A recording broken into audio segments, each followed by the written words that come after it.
Dalam volume 1 dari Apakah TCCS itu, kita hanya berbicara tentang EFI. Sekarang dalam volume 2 kita akan berdiskusi tentang fungsi TCCS yang lainnya, yaitu Electronic Spark Advance atau ESA, Idle Speed Control System atau ISC, alat kontrol air intake khusus yang disebut Toyota Variable Induction System atau TVIS, diagnostic function, fail-safe function, dan backup function. TCCS digunakan dengan berbagai model mesin dan sekalipun konstruksi dan cara kerja TCCS untuk mesin-mesin tertentu berbeda dari mesin lainnya, tetapi kami perlu mengingatkan Anda bahwa semua TCCS bekerja dengan prinsip dasar yang sama. Dalam presentasi video ini, kami akan menitik beratkan pada TCCS yang digunakan dengan mesin 4A GE.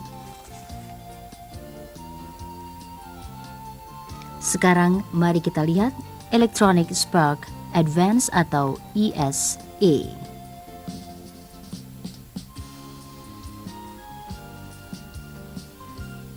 Pertama, mari kita bicarakan sensor. Sepasang sensor dibuat di dalam distributor. Satu adalah NE pickup sensor yang mendeteksi sudut crankshaft standar.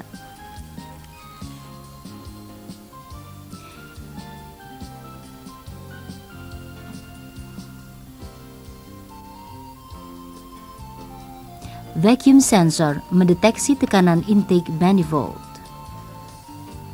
Throttle position sensor memiliki dua fungsi, yaitu mendeteksi apakah throttle tertutup penuh dan mendeteksi sudut pembukaan throttle.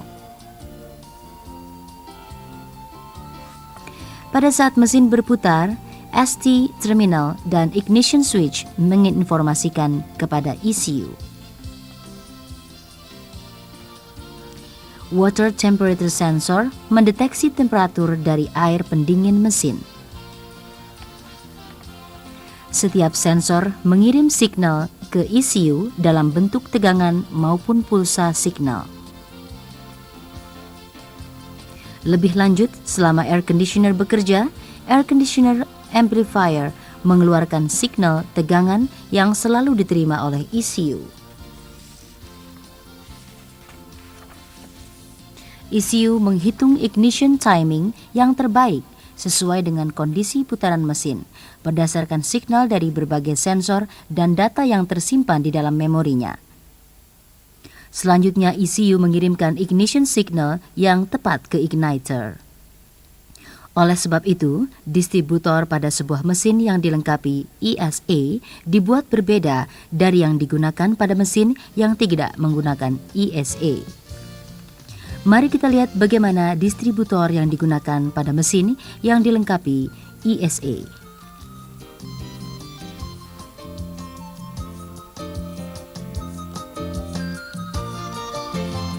Seperti yang dapat Anda lihat di sini, distributor tidak memiliki mechanical governor advancer atau vacuum advancer. Sebagai penggantinya, distributor memiliki dua pickup sensor. Seperti yang telah kita jelaskan sebelumnya, satu adalah NE pickup sensor yang mendeteksi sudut crankshaft dan putaran mesin, dan yang lainnya adalah G pickup sensor yang mendeteksi sudut crankshaft standar yang digunakan oleh ECU untuk menentukan output timing dan ignition signal.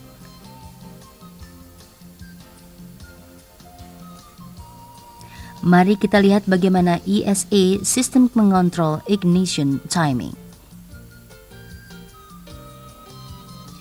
Kita sekarang melihat sirkuit diagram dasar dari ESA. Seperti Anda dapat melihat, ESA sistem terdiri dari distributor, berbagai sensor lainnya, ECU, igniter,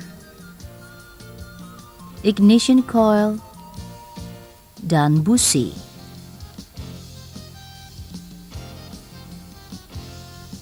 ECU menerima signal dari sensor yang mendeteksi kondisi putaran mesin, juga berisi data optimum mengenai ignition timing. ECU memilih suatu ignition timing optimum dari data yang tersimpan di sini, berdasarkan signal yang diterimanya dari sensor-sensor. Sesaat sebelum crankshaft mencapai sudut di mana ignition timing terjadi, ECU mengirim ignition signal atau EGT signal ke igniter.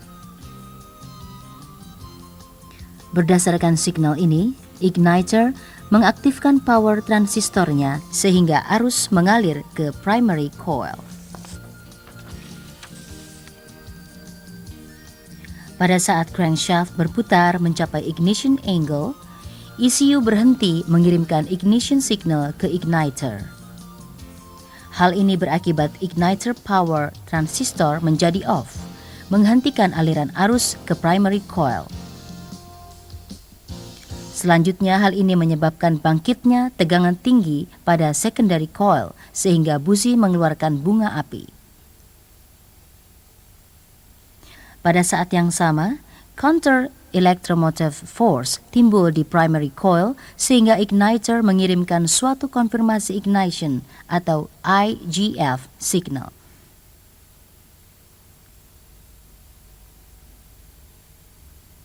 Sekarang kita akan melihat secara singkat bagaimana ignition timing dikontrol. Dalam ESA, ignition advance ditentukan oleh 3 faktor, yaitu initial ignition timing yang ditentukan oleh sudut di mana distributor secara fisik dipasangkan pada blok mesin, basic ignition advance angle, dan supplementary ignition advance angle lainnya. 2 yang terakhir yaitu basic ignition advance angle dan supplementary ignition advance lain dikontrol oleh ECU.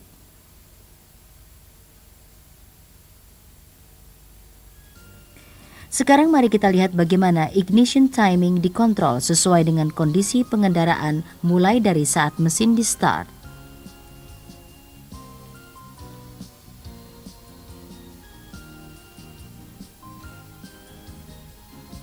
Pada saat start dan segera setelah mesin hidup, ECU tidak dapat menghitung ignition timing secara akurat karena putaran mesin belum stabil.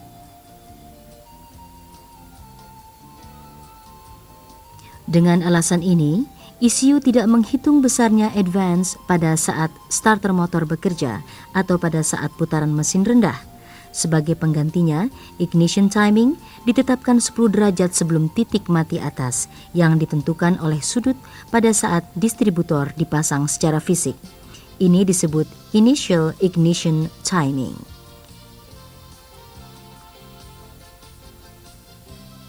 Ignition timing pada saat ini dapat dilihat secara grafik seperti ini.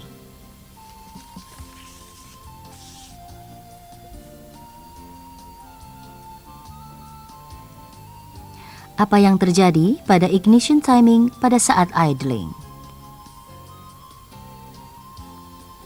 Ketika putaran mesin mencapai putaran yang telah ditentukan, ECU menetapkan mesin telah start dan mulai mengontrol ignition timing.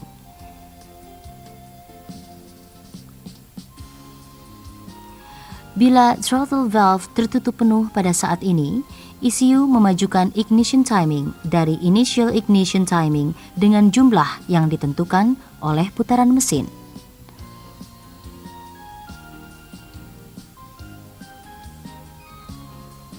Ini disebut basic ignition advance angle yang diperlihatkan oleh warna kuning di dalam grafik.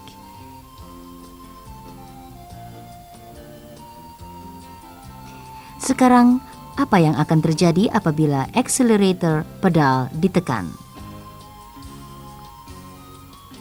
ECU menetapkan dari signal yang dikirimkan oleh throttle position sensor, yaitu pada saat accelerator pedal ditekan.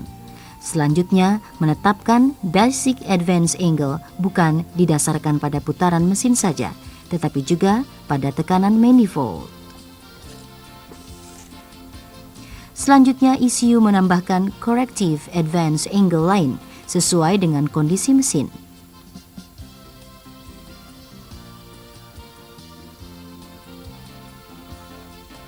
Misalnya pada saat air conditioner bekerja pada putaran mesin idling.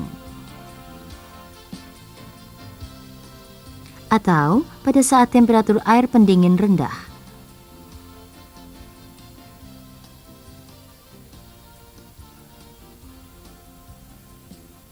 Ini disebut Supplementary Ignition Advance Angle dan ditunjukkan warna biru di dalam grafik.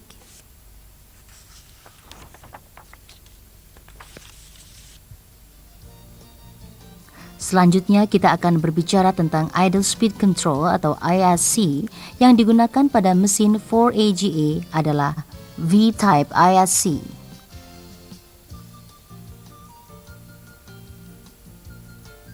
Kita sekarang akan menggambarkan bagaimana V-Type Idle Speed Control bekerja. Seperti yang Anda lihat di sini, sebuah bypass dipasang di antara throttle body dan intake air chamber. Dalam gambar ini, saluran bypass tertutup oleh vacuum switching valve atau VSV. Selama mesin di start, ECU diinformasi melalui signal dari ST Terminal Ignition Switch. Berdasarkan signal ini, ECU mengirimkan arus ke VSV. Seperti yang Anda lihat di sini, saluran bypass terbuka, sehingga lebih banyak udara yang mengalir ke dalam intake air chamber. Ini dimaksudkan agar mesin mudah start. Segera setelah mesin hidup, ECU terus mengirimkan arus ke VSV selama 10 detik agar kecepatan idling mesin stabil.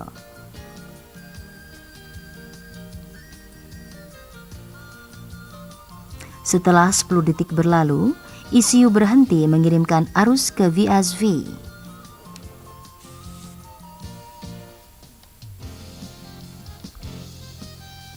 Sekarang kita akan berdiskusi tentang Toyota Variable Induction System atau TVIS.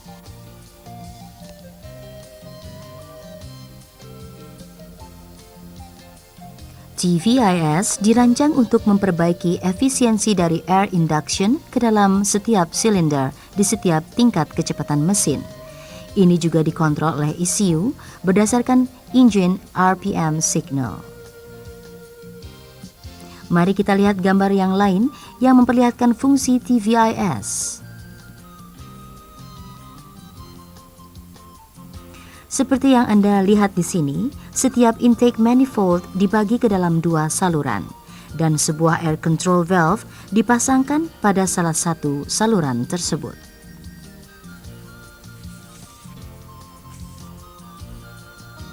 Ketika mesin berputar pada kecepatan rendah dan medium, ECU mengalirkan arus ke vacuum switching valve atau VSV untuk menutup air control valve. Oleh sebab itu, udara mengalir melalui manifold dengan kecepatan tinggi. Air intake efisiensi ditingkatkan pada tingkat kecepatan ini karena interia dari udara yang bergerak. Penutupan air control valve juga menimbulkan pusaran yang kuat yang dapat memperbaiki stabilitas pembakaran.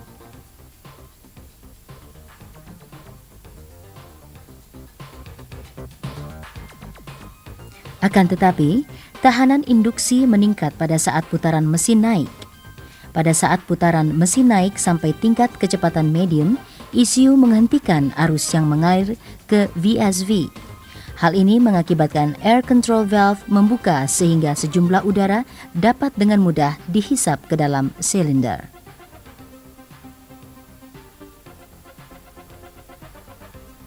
Seperti yang telah dilihat, TVIS dikontrol oleh ECU sesuai dengan putaran mesin untuk memperbaiki efisiensi induksi.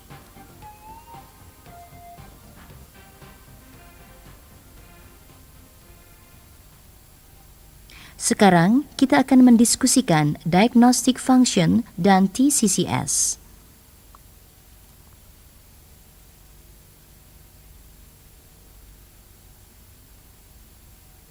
Apabila terjadi hubungan terbuka atau hubungan singkat pada sensor atau sirkuitnya, Data dari malafungsi ini disimpan di dalam memori ECU dalam bentuk trouble code. Dalam banyak hal, lampu check engine juga berfungsi mengingatkan pengemudi tentang adanya malafungsi. Teknisi servis dapat menentukan jenis trouble dengan membuat code menjadi output dari ECU. Untuk melakukannya, hubungkan singkat terminal T dan E dari service connector dengan throttle valve tertutup rapat dan hitung beberapa kali lampu check engine berkedip. Ada dua type service connector yang digunakan untuk mesin 4A GE, tergantung pada model kendaraan. Tipe 2 pin seperti yang terlihat sebelumnya, tipe multi-pin seperti yang nampak ini.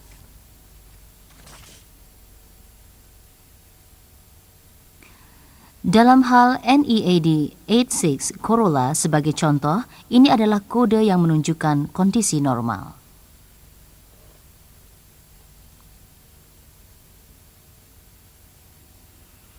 Dan ini adalah kode yang menunjukkan malafungsi. Khusus kode ini menunjukkan adanya hubungan terbuka atau singkat dalam water temperature sensor atau sirkitnya.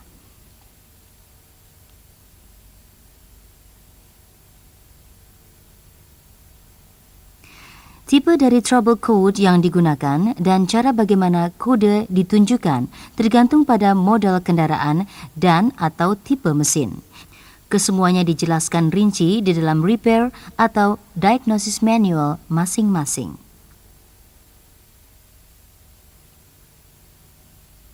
Selanjutnya mari kita bicarakan fail-safe function.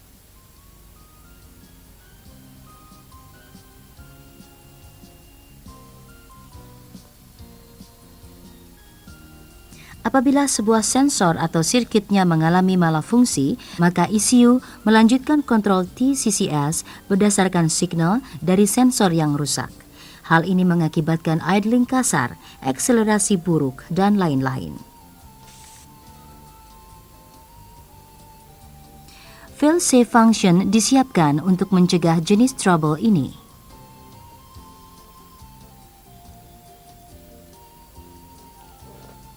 Pada saat ECU menerima signal yang menunjukkan adanya malafungsi, ECU mulai mengontrol TCCS berdasarkan data yang tersimpan di dalam memori dan bukan pada signal yang dikirim oleh sensor yang rusak. Tergantung pada jenis trouble-nya, mungkin dapat menghentikan mesin.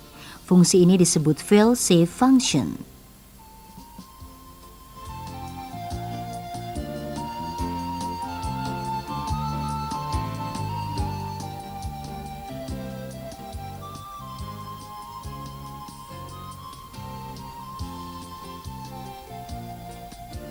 Dalam hal mesin 4EGA, fail-safe function mulai bekerja pada kondisi berikut ini.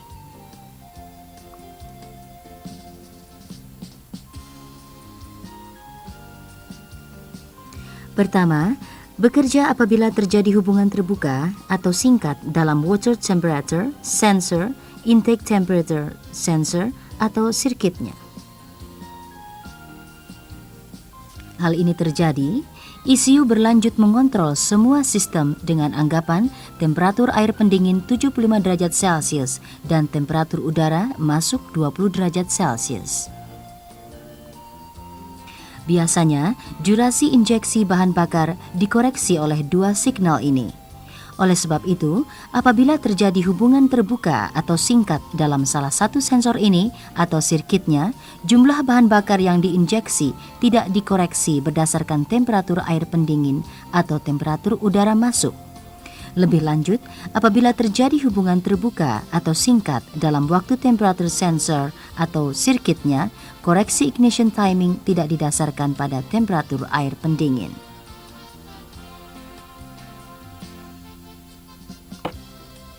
Kedua, fail-safe fungsinya bekerja apabila terjadi hubungan terbuka atau singkat dalam throttle position sensor atau sirkitnya. ECU menjadi tidak mampu mendeteksi sudut mana throttle sedang terbuka. Apabila hal ini terjadi, ECU mengontrol sistem dengan anggapan sudut buka throttle sebesar 25 derajat.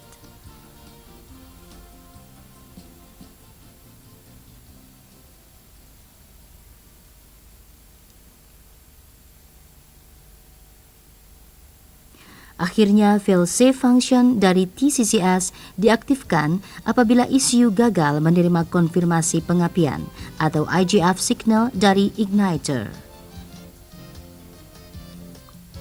Apabila hal ini terjadi, ECU menetapkan adanya problem yang terjadi di dalam ignition system dan berhenti mengirimkan signal ke injector.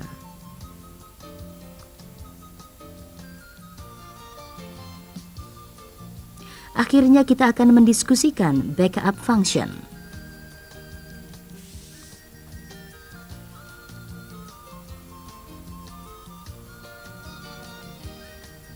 Apabila Central Processing Unit atau CPU dari ECU itu sendiri mengalami kerusakan, ECU akan menjadi tidak mampu mengeluarkan ignition atau IGT signal ke igniter. Backup function dibuat untuk mencegah problem tersebut. Bagaimanakah backup function dari TCCS menjamin kelangsungan bekerjanya?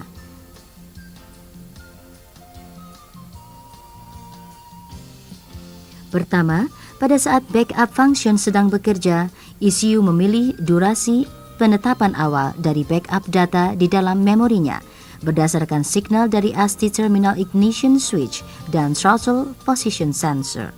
ECU juga mengontrol injection timing berdasarkan signal dari distributor.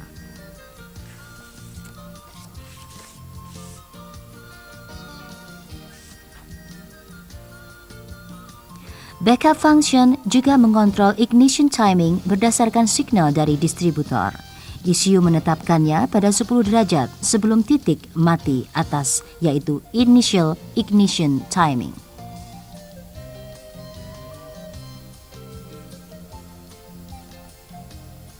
Backup function dari TCCS juga bekerja apabila terjadi hubungan terbuka atau singkat di dalam vacuum sensor atau sirkuitnya.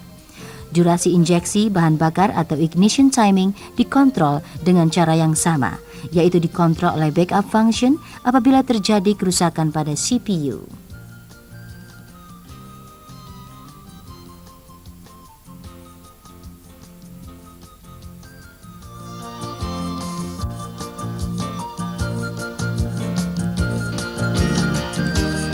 Mesin 4AGE digunakan sebagai contoh dalam presentasi video ini. Dalam hal mesin lainnya, fungsi dan metode kontrol akan tergantung pada tipe mesinnya. Akan tetapi, TCCS bekerja pada dasarnya sama dengan pada mesin 4AGE. Kami anjurkan agar Anda menggunakan STI dan manual lain agar lebih jelas.